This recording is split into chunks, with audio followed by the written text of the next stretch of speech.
But to some of these cabinet members in Israel who are attacking the President of the United States, the other thing that I would say is that over the last 3 months, 2/3 of the defensive weapons that have protected your homeland have been built by American hands and paid for by American tax dollars. The problem for Israel is not Donald J. Trump.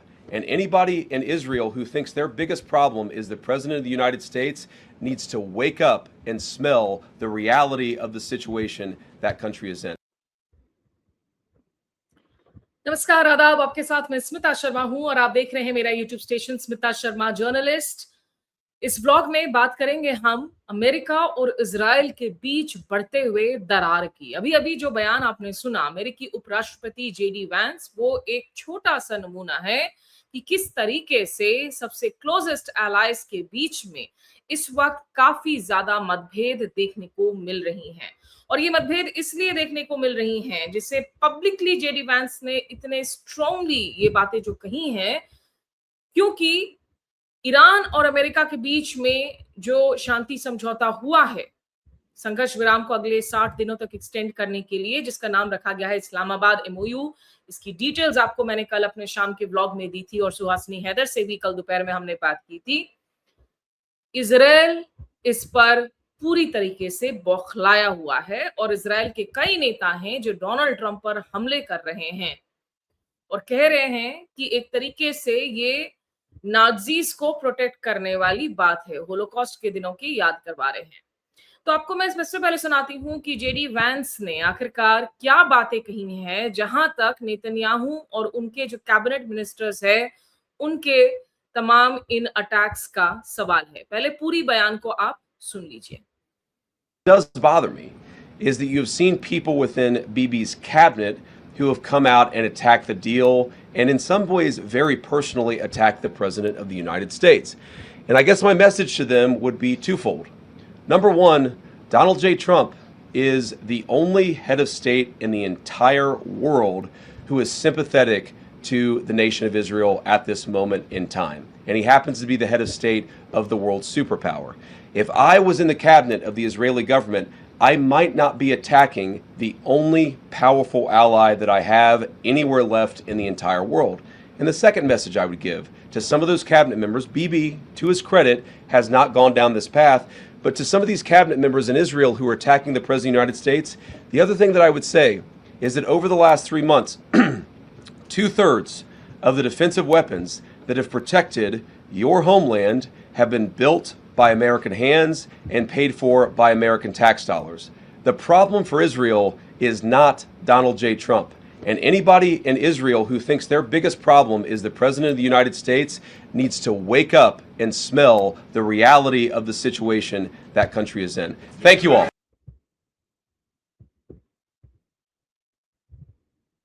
What I will say, and this does bother me.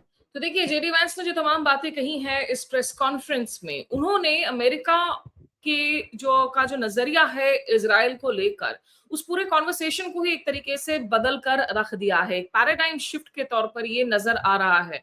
हालांकि sceptics अभी भी पूछेंगे कि America जो है कुछ बातें शायद हाथी के दांत की तरह, खाने की कुछ और, दिखाने की कुछ और जैसा एक रवैया अपना रहा हो। पब्लिकली ये स्ट्रॉन्ग पोजीशन ले रहे हैं। पर्सनली वो नेतन्याहू को अभी भी छूट दिए हुए हैं कि जो चाहो वो करते रहो, गाजा से लेकर लेबनान तक।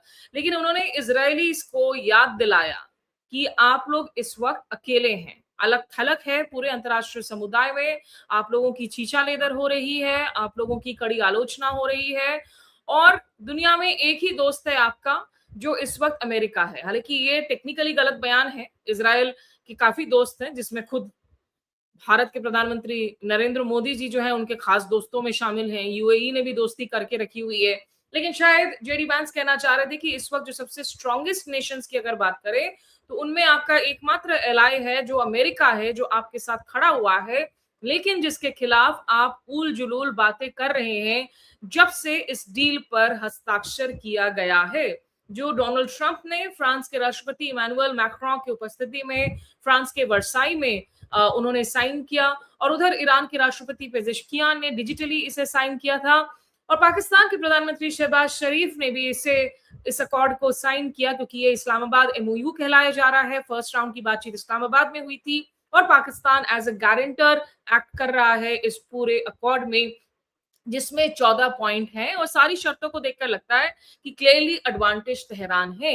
लेकिन ये जो जेडी वांस का जो बयान है, नेतन्याहू को जो दो टूक उन्होंने बातें सुनाई हैं, देखिए आज तक ऐसा नहीं था कि अमेरिका के प्रेसिडेंट्स और एडमिनिस्ट्रेशन और इजराइल के गवर्नमेंट के बीच में कभी कोई मतभेद नहीं हुई, कभी कोई डिफरेंसेस नहीं हुआ, होती थी।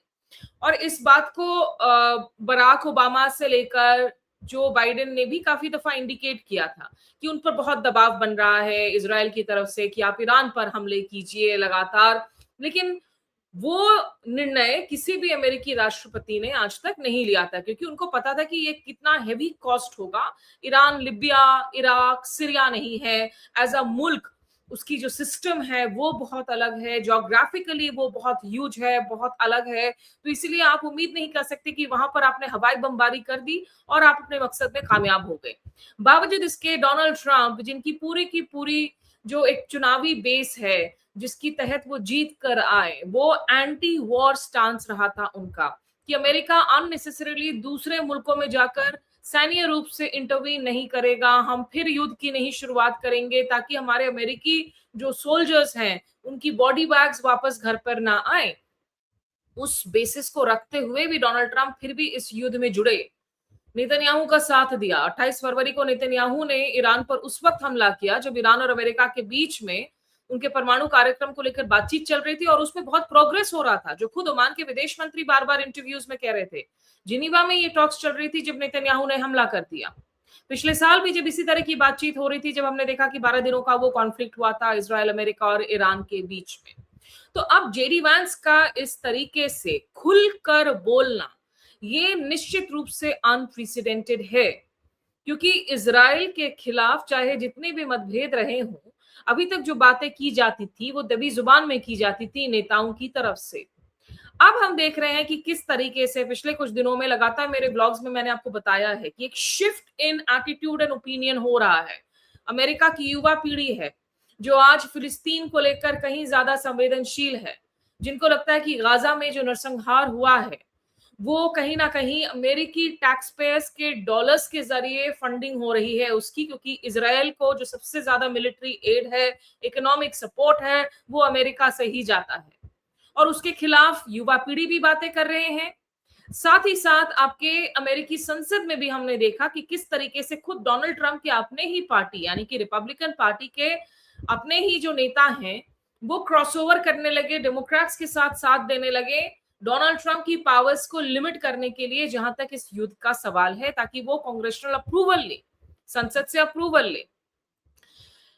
लेकिन डोनाल्ड ट्रंप फिर भी पिछले 3 महीनों से इजराइल के साथ खड़े हैं। बीच बीच में ये खबरें आई एक्सियोस की तरफ से, न्यूयॉर्क टाइम्स की तरफ से कि डोनाल्ड ट्रंप ने बहुत सारी बातें सुना दी हैं नेतन्याहू को, नेतन्याहू's hair was on fire, क्योंकि ईरान ने बार बार यही कहा था कि कोई समझौता हुआ तो उसके लिए जो सबसे पहला बिंदु है, जो आपको इस्लामाबाद एमओयू में भी देखने को मिलता है, कि immediate cessation of all military actions on all front, सिर्फ ईरान और अमेरिका के बीच में नहीं, इंक्लूडिंग इन लेबनान।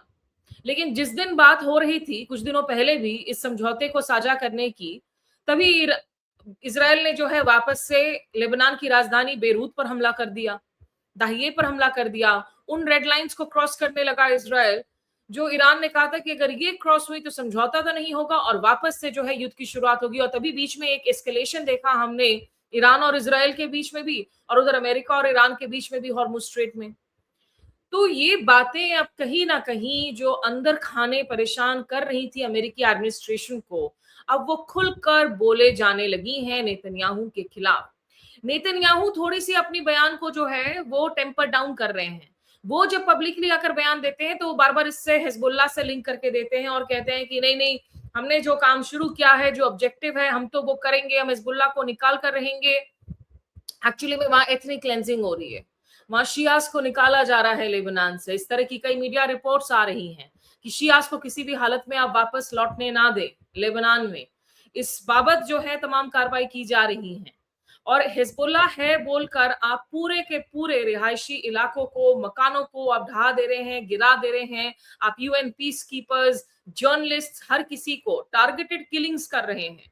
इन बातों पर भी हमने डोनाल्ड ट्रंप के पिछले 2 दिनों में बयान सुने हैं, जहां वो बार-बार खुलकर कह रहे हैं कि भई नेतन्याहू को हमने कहा कि ज़रूरी नहीं है कि अगर एक कोई आतंकी ने अगर आपको नुकसान पहुँचाया है, तो उसके लिए आप पूरे की पूरी जो है, एक विलेज को खत्म कर दें, एक टाउन को खत्म कर दें। इस बाबत बयान दी है डोनाल्ड ट्रंप ने। इसीलिए ये जेडी वैंस का जो बयान है, ये बेहद महत्वपूर्ण है। इट्स एन इंडिकेटर कि किस तरीके से जमीन इस वक्त बदल रही है, क्योंकि डोनाल्ड ट्रंप को सबसे ज्यादा इस वक्त टेंशन अगर है कि अगर ये समझौता टूटा तो वो इजराइल की कारनामों और उनकी हरकतों की वजह से ही टूटेगा, जो हमने कल अपनी ब्लॉग में कहा था कि जो सबसे बड़ी चुनौती है। और अगर आप कल मध्य रात्रि से लेकर अब तक की बात कर लें, पिछले कुछ घंटों में अभी भी इजराइल की जो कार्रवाई है सदर्न लेबनान में, वो लगातार जारी है। वेव ऑफ एयर स्ट्राइक्स और जमीनी रूप से हमलों की भी खबरें आ रही हैं, जिसमें कम से कम 30 लोगों के मारे जाने की खबर है, जिसमें सिविलियंस शामिल हैं, आम नागरिक शामिल हैं। Air strikes, drone attacks, artillery fire, Nabatieh area में जो है सबसे ज्यादा हमलों की खबर आ रही है इजराइल से, लेबनान से। साथ ही जेबदीन, दुएर, तमाम ऐसे इलाके हैं सदर्न लेबनान में जहां पे इजरायली आर्मी इस वक्त अपने ऑपरेशंस को कैरी ऑन कर रही है। और प्रधानमंत्री बेंजामिन नेतन्याहू ने कहा है कि Israel will maintain its occupation of parts of southern Lebanon as long as a security needs require it.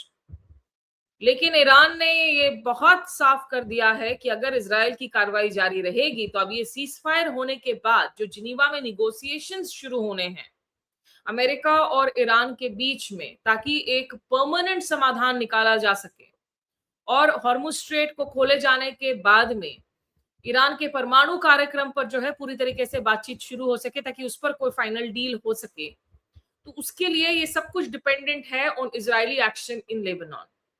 कल एक इंपॉर्टेंट बयान आया था, जो स्टेटमेंट जारी किया गया था ईरानियन प्रेस की तरफ से, कि जो मुज्तबा खामनेई है, अयातोल्ला ईरान के, उनका जो बयान आया उसमें उन्होंने लिखा कि I held a different view on the agreement, but given the Iranian president's personal commitment and explicit acceptance of responsibility for it, I have authorized the deal.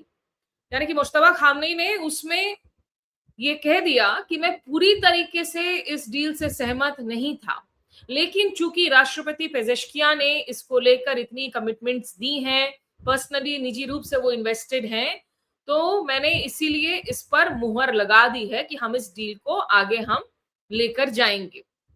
तो ईरानियंस ऑलरेडी एक्सप्रेस कर रहे हैं कि हमारी डिफरेंसेस हैं, हम 100% aligned नहीं हैं, भले ही इस डील की ज्यादातर बातें ईरान की शर्तों की मंजूरी है और ईरान को बहुत फायदा होगा, इंक्लूडिंग अमेरिकन जो बातें की गई हैं 300 अरब डॉलर की, कि एक रिकंस्ट्रक्शन पे आउट, उसके लिए एक रीजनल मैकेनिज्म बनेगा, या ईरान पर लगे हुए प्रतिबंधों को हटाया जाना, ईरान को परमिशन दे देना कि अभी पिछले कुछ वक्त से लगातार प्रतिबंध की वजह से आप अपने तेल को इलिसिट बाजार में बेच रहे थे, अब आप उसको जो है ठीक से बेच सकेंगे। बदले में ईरान ने कहा कि हम कोई नया न्यूक्लियर वेपन जो है प्रोक्योर नहीं करेंगे। ये वही बात है जो ईरान हमेशा से कहता रहा है। जब JCPOA हुआ था 2015 में, तब भी ईरान ने ये बात कही थी। तो इजराइल को लेकर जो चिंताएं बरकरार हैं वो साफ हैं, क्योंकि पिछले कुछ घंटों में जैसा मैंने कहा कि अभी भी लगातार 30 से ज्यादा लोगों के मारे जाने की खबर है फ्रेश एयर स्ट्राइक्स में। और ये जो more than 600 square kilometres of Lebanese territory है, जिस पर इजरायली फोर्सेस ने ऑक्यूपाई करके रखा हुआ है बॉर्डर रीजन में, ये विवादों में लगातार बना हुआ है। नेतन्याहू अपने देश को संबोधित करते वक्त यही कहते हैं कि भाई हम पीछे नहीं हटेंगे, हमारी सुरक्षा के नजरों से जो करना होगा हम वो करेंगे, नहीं तो उनको जो है वहां पर उनकी जनता इस वक्त बिल्कुल श्रेड ऑफ कर देगी, ये कहते हुए कि तुम कमजोर पड़ गए हो। लेकिन जितने ट्रंप को अटैक करने वाले बयान हैं वो उनके जो फार राइट कैबिनेट मिनिस्टर्स हैं, बेन गवीर हो, स्मोत्रिच हो, इन तमाम नेताओं की तरफ से दिए जा रहे हैं। और इसीलिए जेडी वैंस ने ये जो बातें कही हैं ये बहुत अहम हो जाता है। एक हिलरी क्लिंटन की ताजा इंटरव्यू है जिसमें वो कह रही हैं कि जब वो यूएस सेक्रेटरी ऑफ स्टेट थी ओबामा के एडमिनिस्ट्रेशन में, एहूद बराक जो उस वक्त इजराइल के प्रधानमंत्री थे, उनकी तरफ से रोज फोन कॉल आते थे कि ईरान पर हमला करना है, ईरान पर हमला करना है। और उन्होंने एक दिन ये भी कहा कि देखो भाई हमारी जो प्लेन्स हैं वो टारमैक पर हैं, टू इंडिकेट कि किसी भी मोमेंट हम टेक ऑफ करने वाले ईरान पर हमला करने के लिए। तो हिलरी क्लिंटन ने कहा गुड लक, उतनी प्रेशर, वो परेशान थी, वो कह रही थी कि हर रोज हम लोगों पर दबाव बनाया जाता था कि आपको हमला करना है ईरान पर, हमारे साथ मिलकर, ईरान खतरा है। ये कहने की कोशिश कर रही थी कि हम लोग इजराइल के उस तरीके के दबाव में नहीं आए थे, भले ही इजराइल के साथ हमारा रिश्ता बना हुआ था। ऐसा नहीं है कि डेमोक्रेट्स के कोई नजदीकी रिश्ते नहीं थे। कमला हैरिस के भी अगर आप स्टेटमेंट्स को सुन लें, जो यूएस वाइस प्रेसिडेंट थी जो बाइडेन के एडमिनिस्ट्रेशन में, वो भी इंटरव्यूज में कहती हुई सुनाई देती थी कि ईरान एक ईविल रिजीम है, टेररिस्ट रिजीम है, उन पर हमला हमको करना चाहिए, उन पर हम अटैक करेंगे। ये अमेरिका का हमेशा से रवैया रहा है, लेकिन ये पब्लिक जो बयान है जेडी वैंस का, वो बेहद जरूरी हो जाता है। आपको एक बार फिर से मैं वो एक छोटा सा क्लिप सुना देती हूँ। In Israel who are attacking the President of the United States. The other thing that I would say is that over the last 3 months, 2/3 of the defensive weapons that have protected your homeland have been built by American hands and paid for by American tax dollars. The problem for Israel is not Donald J. Trump. And anybody in Israel who thinks their biggest problem is the President of the United States needs to wake up and smell the reality of the situation that country is in. तो JD Vance जो बातें कह रहे हैं उसमें वो कह रहे हैं कि अगर if I was in the cabinet of the Israeli government I might not be attacking the only powerful ally that I have left. और ये भी उनको याद दिला रहे हैं कि 2/3 of their weapons that have protected Israel have been built by American hands and paid for by American tax dollars। कि आप ये जो हुंकार भरते रहते हैं बार बार ईरान के खिलाफ, उसके पीछे जो शक्ति का स्रोत है वो अमेरिकन डॉलर्स है, टैक्स पेयर्स के पैसे हैं और हमारे वेपन सिस्टम्स हैं। Very important crucial statements in marking कि आप बाइडेन एडमिनिस्ट्रेशन को देख लें, आप ओबामा एडमिनिस्ट्रेशन को देख लें, किसी ने भी इसी तरीके से बयान पब्लिकली नहीं दिया। हालांकि बाइडेन ने बार बार ये कहा था कि भाई गाजा पर हमारी रेड लाइन है, लेकिन उस रेड लाइन की ऐसी की तैसी कर रहे थे नेतन्याहू। फिर भी इतने खुले रूप से किसी ने बातें नहीं की। और जेडी वांस यही नहीं रुके, उन्होंने इनफैक्ट ये भी कहा, एक न्यूयॉर्क टाइम्स को इंटरव्यू दिया है जिसमें उन्होंने कहा कि first of all Americans have protected a lot of Israeli lives through our missile systems and through our missile programs. कि आपकी हमारी जो आपकी जिंदगियां जो है, इजरायली जिंदगियां, उसको अमेरिकी मिसाइल्स ने प्रोटेक्ट की हैं। एक और बहुत अहम बयान दिया है उन्होंने कहा you can't just kill your way out of solving every single national security problem that you have। हम बात करते हैं ना कि भाई जो डिस्प्रोपोर्शनेट रेस्पॉन्स है इजराइल की, हमास का जो अटैक हुआ 7 अक्टूबर 2023 को, जिसमें 1200 से ज्यादा इजरायली लोगों की जानें गई। इजराइल के पॉपुलेशन साइज के हिसाब से अगर आप उसको इन अ वे आप डेटा को एक्स्ट्रापोलेट करें तो ये ह्यूज है। और इसीलिए इजराइल ने कहा कि ये हमारे लिए 9/11 आतंकी हमलों का मूवमेंट है, तो हम रेस्पॉन्स देंगे। लेकिन उसके रेस्पॉन्स में आपने गाजा में जो किया, 75,000 से ज्यादा लोगों की जाने ली, जिनमें ज्यादातर आम लोग हैं, सुरक्षा कर्मी हैं जो यूएन के बैनर के तहत वहां पर पोस्टेड हैं, जर्नलिस्ट्स हैं। इसे वॉर क्राइम के तौर पर देखा गया और अंतरराष्ट्रीय क्रिमिनल कोर्ट ने इसीलिए नेतन्याहू को वॉर क्रिमिनल करार दिया, इसे नरसंहार करार दिया। युद्ध अपराध किया आपने, एक से बढ़कर एक गौरी युद्ध अपराध किए हैं आपने। इसको कहते हैं डिस्प्रोपोर्शनेट रेस्पॉन्स। इसीलिए नेतन्याहू को याद दिला रहे जेडी वांस कि आप सिर्फ लोगों की जान लेकर हर राष्ट्रीय सुरक्षा की प्रॉब्लम को सॉल्व नहीं कर सकते हैं। या उन्होंने ये भी कहा कि इस डील के होने के बाद जो क्रिटिसिजम्स आ रही हैं डोनाल्ड ट्रंप की कि हम पैसे देंगे और सब कुछ ईरान को फायदा हो गया है, वो गलत है। हम ईरान की बिहेवियर को चेंज करने के लिए ये कदम उठा रहे हैं। अगर ईरान का बिहेवियर चेंज नहीं होता तो उनको कोई भी फायदा नहीं मिलेगा जो इस डील में बातें की गई हैं। आइए आपको वो बात भी मैं सुना देती हूँ। People say the Iranians will never change their behavior. Well, maybe that's true, and if so, they don't get any of the benefits of the bargain. But isn't it worth trying? Isn't it worth seeing whether this incredibly weakened position that the President of the United States has put the Iranians under, whether that motivates them to change their behavior, not just vis-a-vis the West, but vis-a-vis the Middle East? And one of the interesting things about this is, the technical details of this we can, of course, get into. There are going to be any number of opinions about the negotiation, about where it's ultimately going to go. But I tend to think that you should trust the people who know the Iranians the best and who have the most to lose. What are the Gulf Arab states saying about this deal? What are they saying about this deal compared to the JCPOA in 2015? This is the Obama nuclear deal. Well, back then, they hated that deal. They felt like it empowered the Iranians to be bad actors across the region. And of course, that's exactly what happened. They were right about that. What are they saying about the president's peace deal? They're saying this is an amazingly transformative thing for the region because either way, we and the broader region win. Iran is weakened, their nuclear program destroyed, their economy in desperate straits, and if they change their behavior, big things are going to happen for Iran and for the world. If they don't, no skin off our backs. Either way, we win, and that's the way the president has set up this deal and this negotiation. तो देखिए, JD वांस निश्चित रूप से Donald Trump के इस deal को आकर पूरी तरीके से बैटिंग करके उसको सपोर्ट कर रहे हैं। जेडी वांस प्राइम नेगोशिएटर थे इस्लामाबाद टॉक्स में, उन्होंने अमेरिकी डेलीगेशन को लीड किया था। लेकिन यहाँ पर जरूरी बात यह भी है कि इस डील पर हस्ताक्षर जेडी वांस ने नहीं किया, बल्कि खुद डोनाल्ड ट्रंप ने किया। यानी डोनाल्ड ट्रंप ने ओन अप किया इस अग्रीमेंट को, जेडी वांस को नहीं भेजा इस डील को साइन करने के लिए। तो उसकी जो पॉलिटिकल स्टैचर है वो और बढ़ गई डील की, कि द लेवल ऑफ अश्योरेंस आया है सीधे राष्ट्रपति की तरफ से, वो प्रीमियम जो है काफी ज्यादा जो है उस पे इंक्रीज कर दिया गया इस इस्लामाबाद अकॉर्ड में। वैसे कल देर रात से इस डील के हस्ताक्षर होने के बाद हॉर्मुज स्ट्रेट पर जो अमेरिकी नेवल ब्लॉकेट लगाया गया था उसे अब उठा दिया गया है और वहां से शिप्स ट्रांजिट करने लगी हैं। भारत का भी जो एक एलएनजी कैरियर है दिशा, वो पहला इंडियन वेसल हो गया है जो जिसने हॉर्मुज को क्रॉस किया इस फ्रेमवर्क के अनाउंस होने के बाद में, और गुजरात के दहेज पोर्ट में जो है आकर अब ये डॉक कर रहा है। आइए आपको सुनाते हैं जेडी वांस ने क्या कहा कि किस तरीके से जो है इस डील के होने से दुनिया को फायदा मिल रहा है। Real fruits for the American people. Last night, 12.5 million barrels of oil went through the Strait of Hormuz. That is a high since the beginning of the conflict. Oil prices are down nearly at their level from the pre-war conflict. Gas prices dropped below $4 a gallon today for the first time since the conflict. And importantly, they're going to keep falling further given how low oil prices are.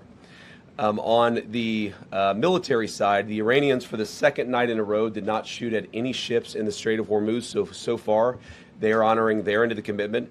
And on the blockade, CENTCOM has allowed north of a dozen ships to go through our naval blockade, and so we're also honoring our end of the early part of the agreement. On the military side, a couple of things that are still true and will be true whether the Iranians comply with the rest of the deal or not. Number one, their nuclear program has been completely destroyed. Their capacity for enrichment, the facilities at which they were using to develop enrichment and develop a potential nuclear weapon, those facilities are still destroyed. Their conventional military is still destroyed. Their capacity to threaten their neighbors is still largely gone. And now we see whether they are willing to comply with the next step of the president's peace plan.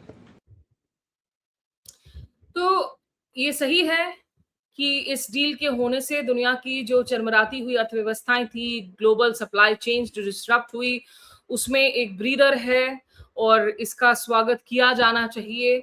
लेकिन चूंकि domestic front पर इतना backlash हो रहा है और बहुत सारे ऐसे सेनेटर्स हैं जो डोनाल्ड ट्रंप को क्रिटिसाइज कर रहे हैं, लेकिन इंटरेस्टिंग बात है कि अगर आप उनके अकाउंट्स को चेक करें, उनकी बैकग्राउंड्स को चेक करें, तो पता चलेगा कि जूइश लॉबी से उनको कितनी फंडिंग मिली हुई है। अमेरिकन जूइश लॉबी से, जो उनकी एक आईपैक ट्रैकर है। आप देखिए, ये एक मैं आपको ट्वीट दिखा रही हूं रिक स्कॉट की, और रिक स्कॉट ने लिखा कि Israel is our greatest ally and strongest partner in the Middle East. The evil Iranian regime wants to wipe both of us off the face of the earth. That will never happen because we will always stand together. तो IUPAC एक tracker forum है जो track करता है कि जो American Israeli public affairs committee है, जो अमेरिकन जूविश लॉबी है, और वहां बहुत पब्लिक एडवोकेसी करती है, वहां के सांसदों को इजराइल के ट्रिप्स करवाए जाते हैं, उन लोगों की एंडोर्समेंट्स की जाती है, उनकी पॉलिटिकल फंडिंग की जाती है चुनावी कैंपेन में। रिक स्कॉट को, ये सेनेटर है फ्लोरिडा से, प्रो इजरायली पीएसीएस से, पब्लिक एक्शन कमेटी से देखिए $574,767 हासिल हुए हैं। तो अगर इजराइल के समर्थन में बयान आ रहे हैं, उन अमेरिकी सांसदों के बैकग्राउंड्स को चेक करना काफी जरूरी हो जाता है, क्योंकि ये जो अमेरिकन इजरायली जो लॉबी है, पब्लिक अफेयर्स कमेटी, जिसको आईपैक के नाम से जाना जाता है, ये आपको बता दें, ये प्रो इजराइल बहुत ही इन्फ्लुएंशियल राजनीतिक रूप से लॉबिंग ग्रुप है। हालांकि 1948 में जब इजराइल का जन्म होता है और उसके बाद एक अमेरिकन जायनिस्ट इमरजेंसी काउंसिल बनाया गया था 1949 में, जो चाहते थे कि जाकर हम एडवोकेसी करें कि ज्यादा से ज्यादा जूइश लोगों को जो है पैलेस्टीन में आकर बसाया जाए वर्ल्ड वॉर 2 के बाद में। 1953 में दरअसल एक जूइश औरत और उसके 2 बच्चों का, जो कि एक इजरायली विलेज में वेस्ट बैंक में, उस वक्त वेस्ट बैंक जो है वो जॉर्डन के कंट्रोल में था, उनकी मौत हो जाती है ग्रेनेड हमले में। और उसके रिस्पॉन्स में इजरायली डिफेंस फोर्सेस ने जाकर, उस वक्त एरियल शेरॉन थे इजराइल के प्रधानमंत्री, उन्होंने वेस्ट बैंक में जो जॉर्डन के कंट्रोल में था, उसके किबिया विलेज में जाकर जिस तरीके से लोगों की जानें ली, टाइम मैगजीन ने उस वक्त रिपोर्ट किया था कि they shot every man, woman and child they could find. तो जो एक महिला और उसके 2 बच्चों की जान गई थी, जो बेहद अफसोसनाक है, जो नहीं होना चाहिए था, उसके बदले में इन्होंने 66 लोगों की जान ली, कम से कम 42 घर उड़ा दिए, स्कूल उड़ा दिए, एक मस्जिद उड़ा दी। तो इसके बाद वेस्टर्न वर्ल्ड में जितनी क्रिटिसिज्म हुई, उसको काउंटर करने के लिए ये जो अमेरिकन जायनिस्ट इमरजेंसी काउंसिल है, क्योंकि उस वक्त अमेरिका के प्रेसिडेंट आइजनहावर ने कहा था कि ये ऑर्गेनाइजेशन को वापस से as a foreign power register करना होगा, तो इसका दोबारा से जन्म हुआ आईपैक के तौर पर 1954 में, 1954 में। और तब से लेकर आज तक हम देखते हैं कि आईपैक ने हजारों करोड़ों रुपए जो हैं वो अमेरिका में फंड किए हैं अपनी लॉबिंग के लिए। और इसीलिए बहुत सारे ऐसे सांसद जब इजराइल के हित में बोलते हैं तो याद रखिएगा कि ये पैसा बोल रहा है। और आज जेडी वैंस की ये जो बयान आई हैं, वो एक पैराडाइम शिफ्ट है। देखना होगा कि डोनाल्ड ट्रंप किस हद तक नेतन्याहू को रिस्ट्रेन कर पाते हैं, ताकि ये अकॉर्ड जिस पर उनके हस्ताक्षर हैं, ये डीरेल ना हो। इस व्लॉग में बस यही कुछ बातें आप लोगों से करनी थी। अभी के लिए बस इतना ही। हमेशा की तरह आपको याद दिला दूं कि अगर चैनल को सब्सक्राइब किया है तो बेल आइकन नोटिफिकेशन जरूर प्रेस कीजिए। कंटेंट अलर्ट के लिए बताइए आप कहां से देख रहे हैं हमारे कार्यक्रम को। और हमारे साथ जुड़ने के लिए शुक्रिया। नमस्कार, आदाब।